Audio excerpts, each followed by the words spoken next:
to Mr. Kabir having a bond violation. This is our third bond violation report that we have had.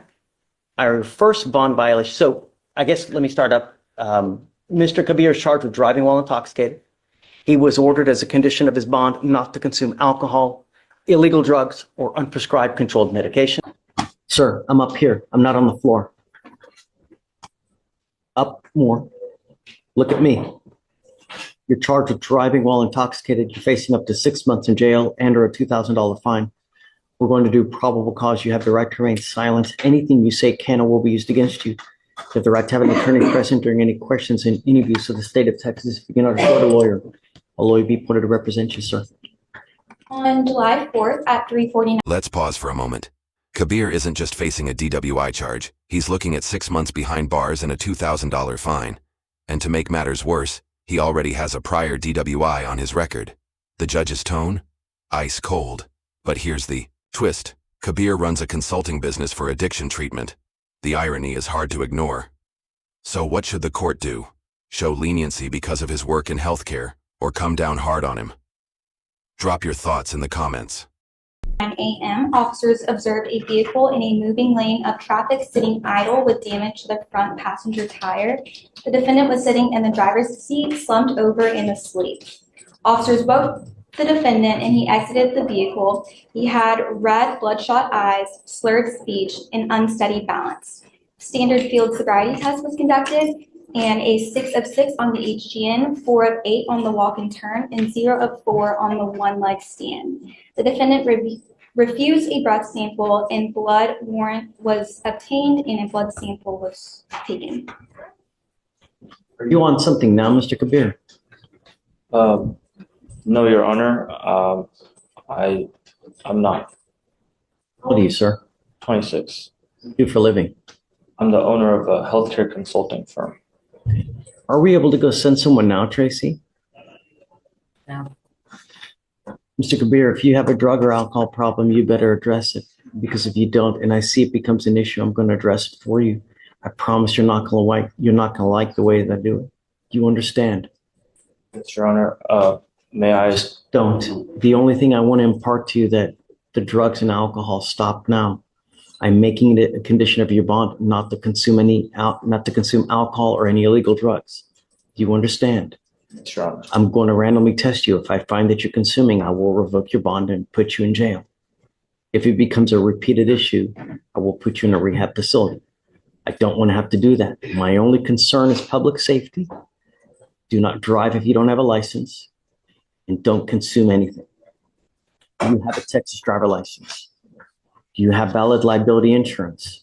Okay, we're going to reset your case to give you time to hire a lawyer. There is a prior DWI from June of this year in Navarro County. Okay. I'm ordering you now not to drive any vehicle that's not equipped with an ignition interlock.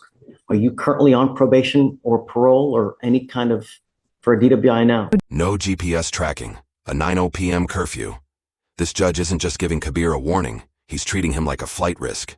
And honestly, with 3 bond violations already, can you blame him? Kabir's BMW won't save him this time. But here's the kicker. He's still claiming he's sober. Spoiler. The Scram ankle monitor he's about to wear doesn't lie. Buckle. No. What's the status of that DWI? Do you have an open DWI right now? No. Okay.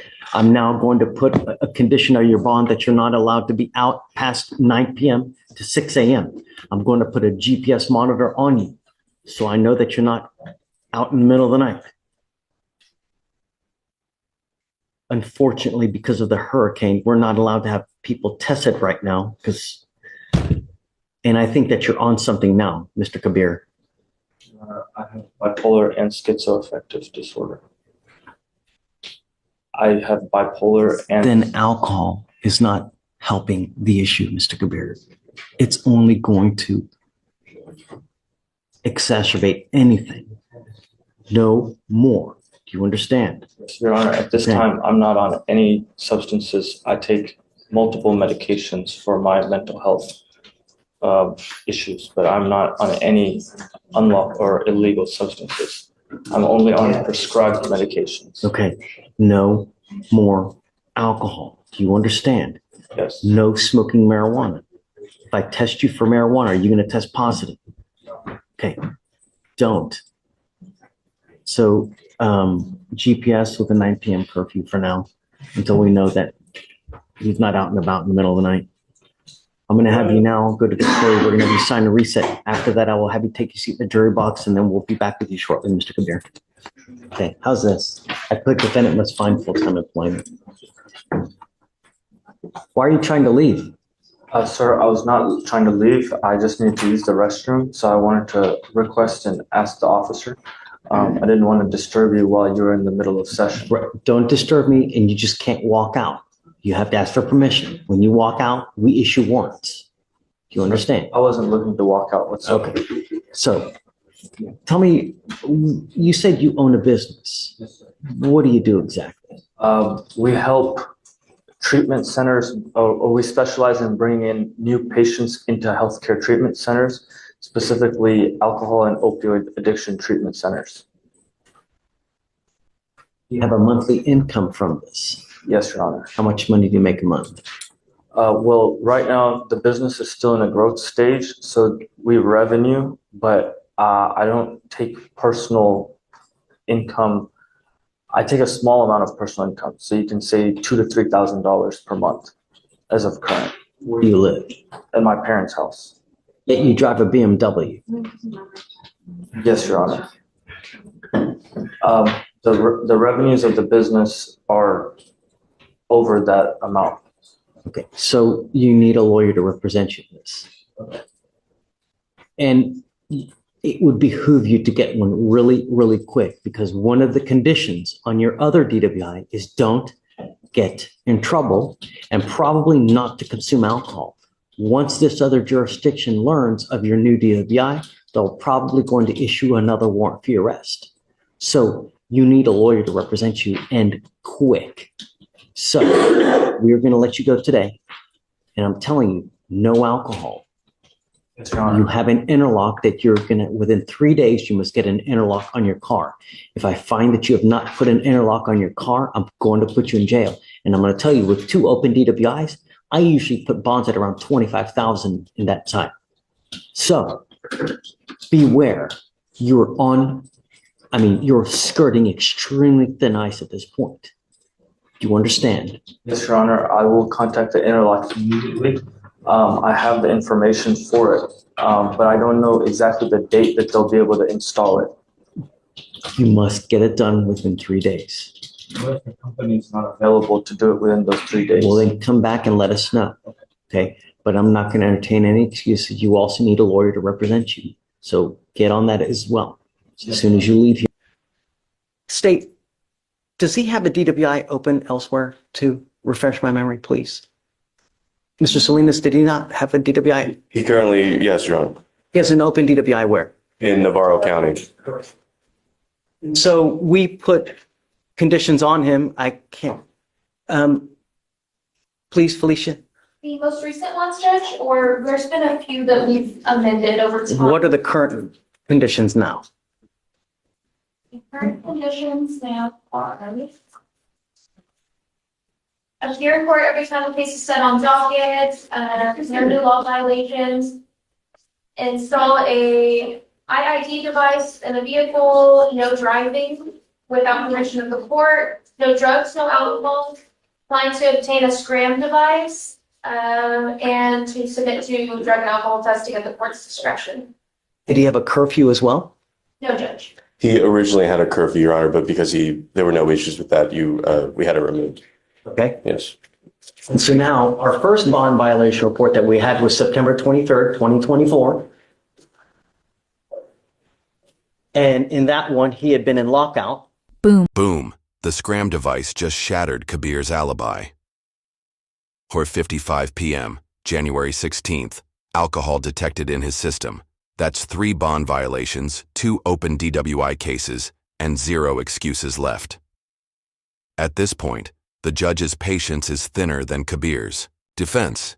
So what now, audience? Jail, rehab, or is this guy just a master at dodging consequences? For failure I guess to pay, I don't know, which is weird because we normally always pay for all of them. A second bond violation report was filed January 6th, 2025.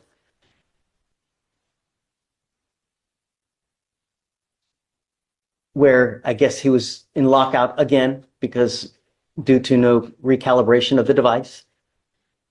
And we now, February 4th, 2025, have a third bond violation.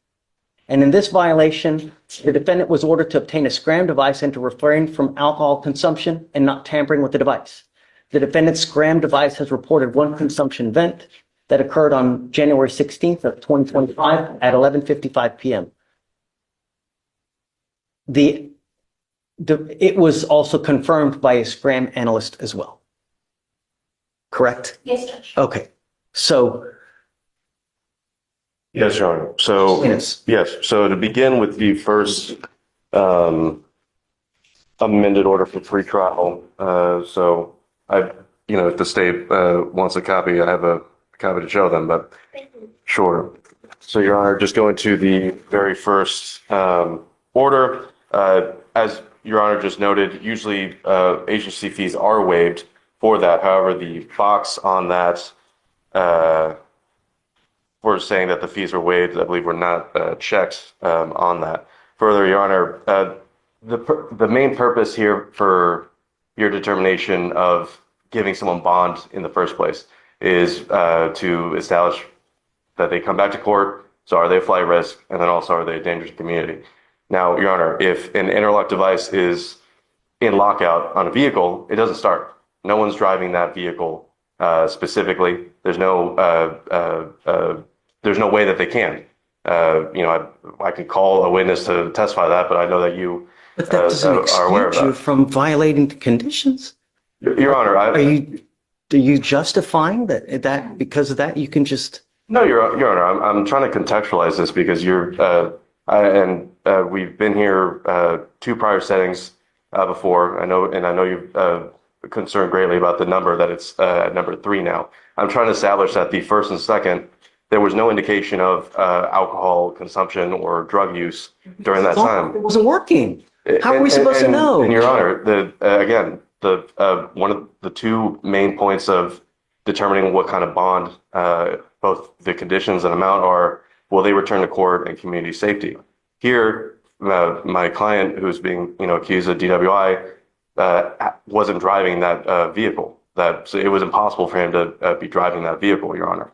So I asked you to take that into account as far as public safety goes. As far as this latest bond violation, it's the state's burden to prove that my client violated his bond. All we have right now is a report by SCRAM, but no one is here to testify on behalf of. We can call that, Your Honor, but Yeah. sure. Judge, I spoke with the defense counsel today and he said that he was not requesting to have anybody come here to testify to the SCRAM device. We have Fleischer that can be called up as a witness to testify as to what happened with and whether he tested positive or not, whether he's consuming alcohol. It's also the state's burden to prove that he did So that. So that's please. Yes, Your Honor, we would call pretrial services, Ms. Felicia Charles. Okay, ma'am, would you please come up, raise your right hand? Do you solemnly swear to tell the truth, the whole truth, and nothing but the truth, so help you God? Yes. Okay. So you have first amended order and then second, third amended pretrial supervisions and then the board. So referencing the fourth amended order for pretrial supervision and bond conditions, I'm going to show you if you recognize this. Yes. Can you tell us what this is and what are the conditions that are checked? These are, Sorry, could you repeat what you just said? sorry, I said I don't know if she needs that. It was an extra paper. Okay. I just want it on the record. Sorry. That's all right. Yes, these are pretrial bond conditions, and these are listed as appear in court every time the case is set on docket unless the judge waives appearance.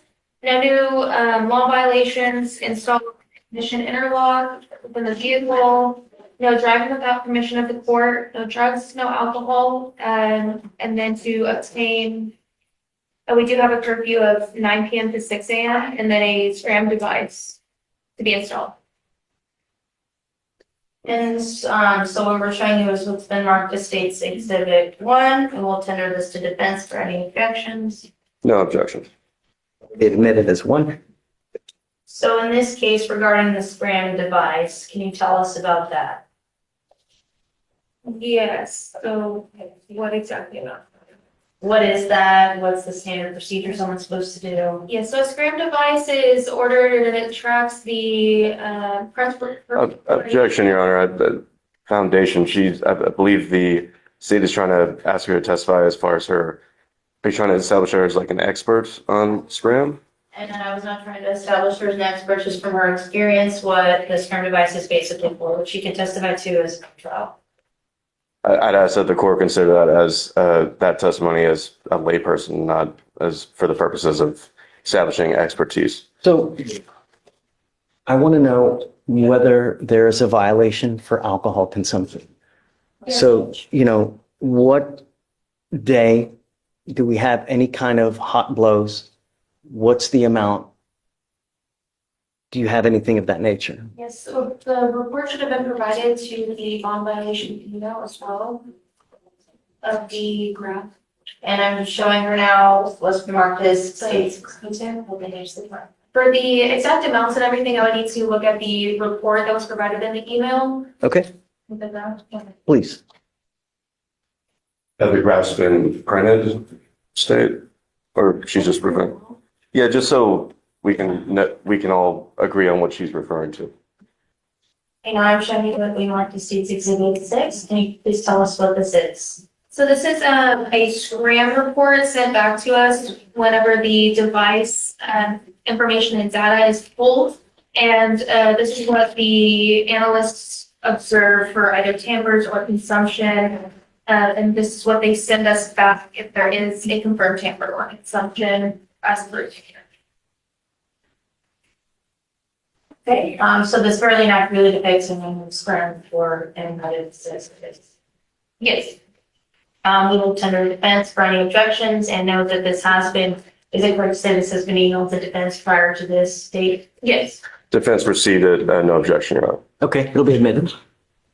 Okay, so can you tell us about the specific dates in this report again that was given to defense prior to today of the basic dates that the scram was not completed properly? Yes, so the device seems to be fully functioning. And on January 17th, Friday, January 17th, the scram device picked up a peak TAC of 0.078%. And then established a zero baseline once again for the dissipation rates of the alcohol at 9:05 a.m. on January 17th. Say it again. 9:05 a.m. January 17th, 0% TAC was reestablished for the dissipation of alcohol.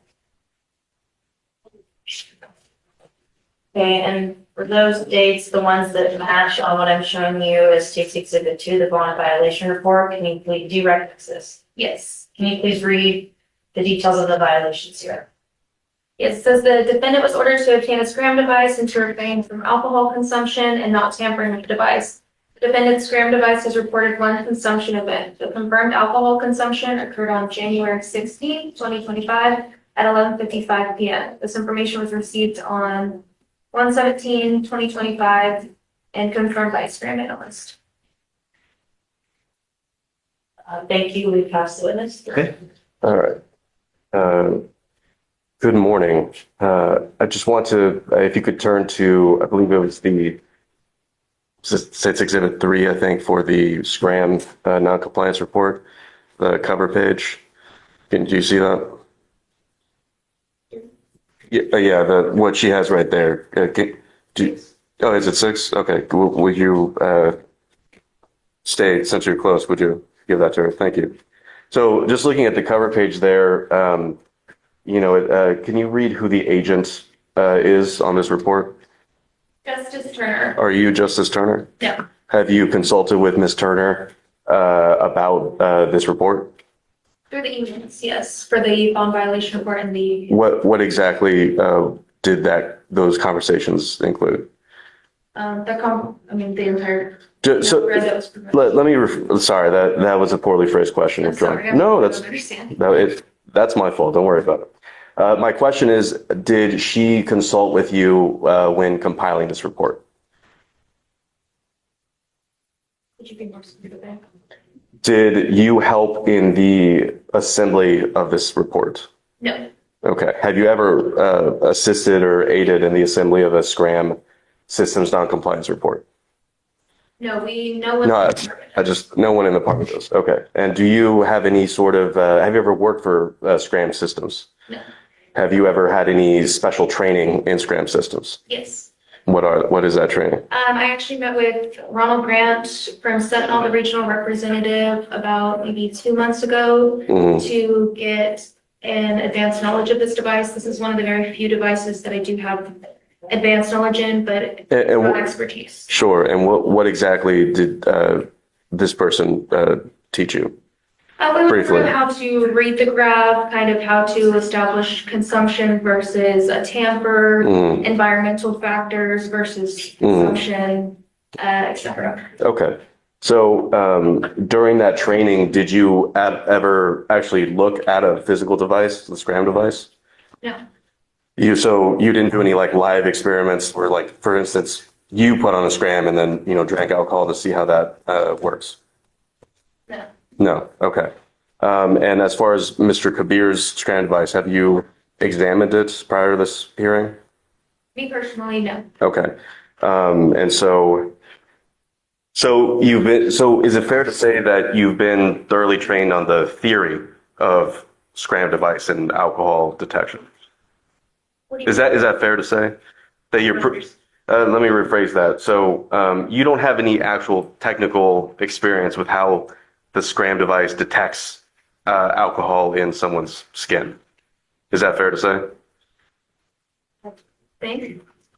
I don't want you to think. It's a yes or no.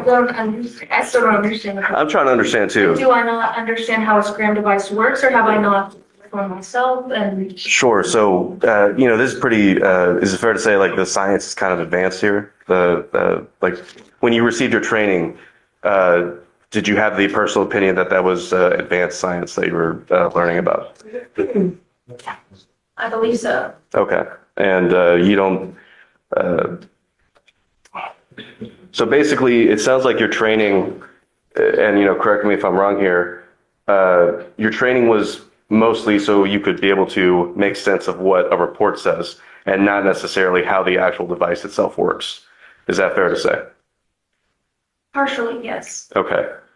What's what am I partially wrong about? Over, yes, reading the graphs, but then also what kind of would entail, what would mess with the device. Okay. Essentially, as well with tampers, environmental factors with that, makeup or placing something between the skin, how things are worked around with the device, how people evade from, having the correct reading on the device. Sure. And so that's, you basically learned that all in theory, right?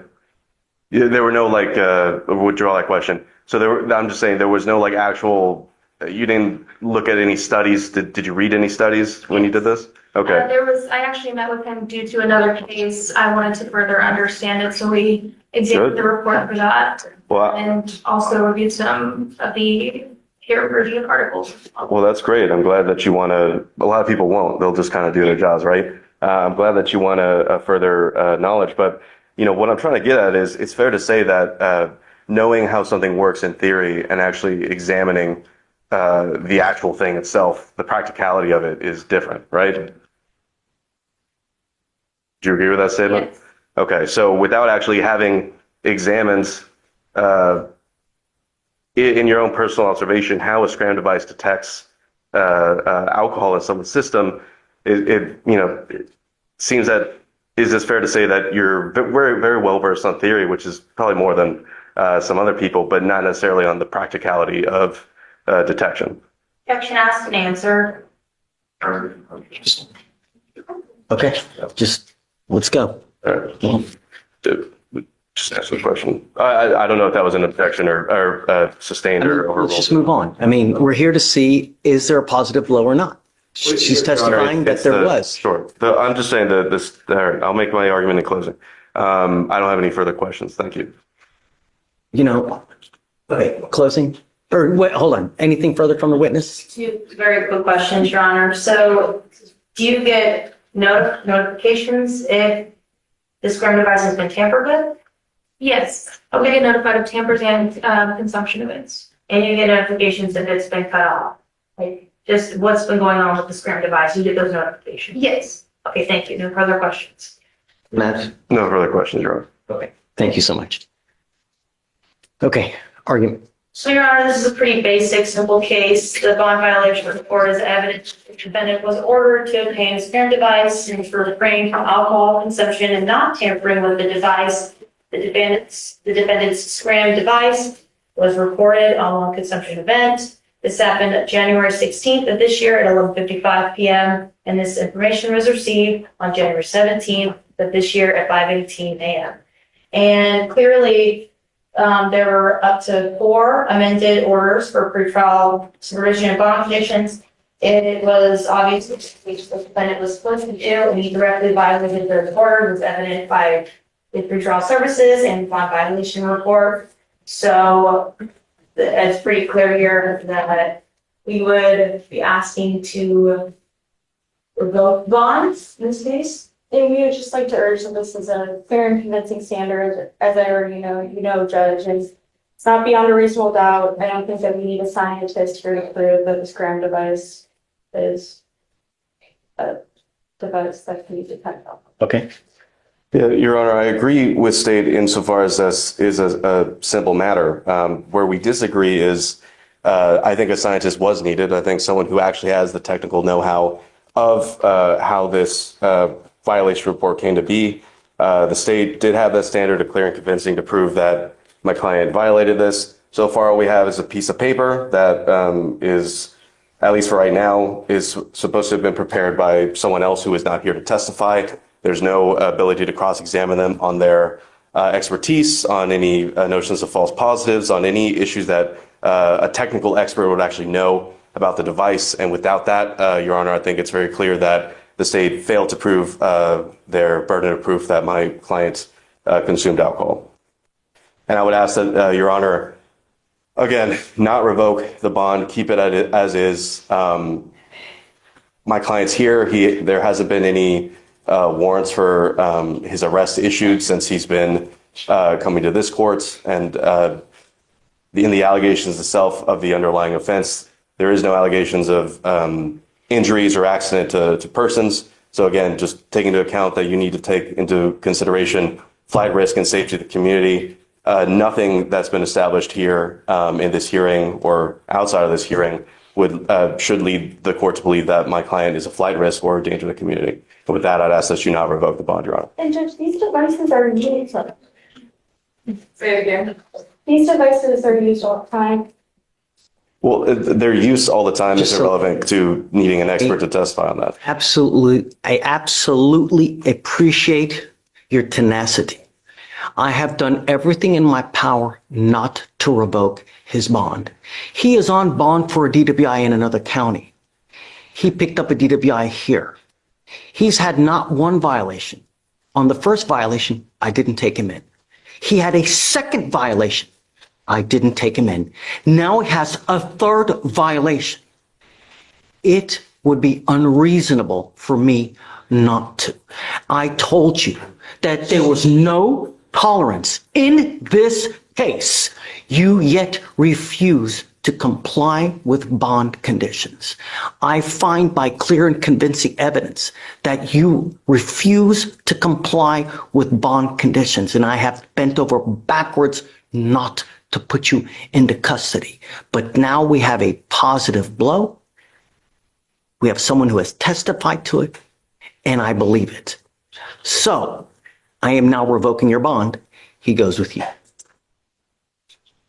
We have the positive THC or stuff. He had a positive THC, right? Yeah, Well, that we sent him earlier this week. he also tested positive for THC. marijuana as well. Well, Your Honor, Here this week. that wasn't, are we still on the record then on that? Okay. Well, I would also want someone to come testify about that, Your Honor, but you know, that I'll make, I know, but I know you already made your ruling, but I was ready to testify on that because they don't have anything on chain of custody, on the test itself, on whether it tests cannabinoids, which delta 8, hemp. There are a bunch of things that are THC related that could pop positive for THC that aren't THC. Regardless, we admonish him not to put anything in his body that doesn't have any delta whatever. Regardless, it's number 3, goes with you. Off the record. Sorry. Thank you. But I just can't, with an open DWI and a third, that's it. I can't just keep doing it. You know, at some point I become an enabler and I can't do that. I can't keep doing it, you know? So. Well, I mean, Your Honor, I understand you're revoked the bond. Would you consider raising it to? Well, I am going to raise it, right? I'm going to raise it to 7503 now. Well, and look, I'll just, if you could take this into account, Your Honor. This is a hired client. You know, he has every intention of taking this case to trial. So I would, you know, just, I'm not cheap, Your Honor. So if you could keep that into consideration on that. It's, you know, and it's I understand. representing him in Navarro too. No, I'm in touch with his counsel there, but no, I'm not representing him there. Okay. Yeah. But tell him this, that he's lucky that they didn't revoke him on the first 2 cases, considering that he has an open, you know, really, because, and I'm telling you now, I don't know how I didn't, but I can't just keep doing it. I can't. 75. 7503.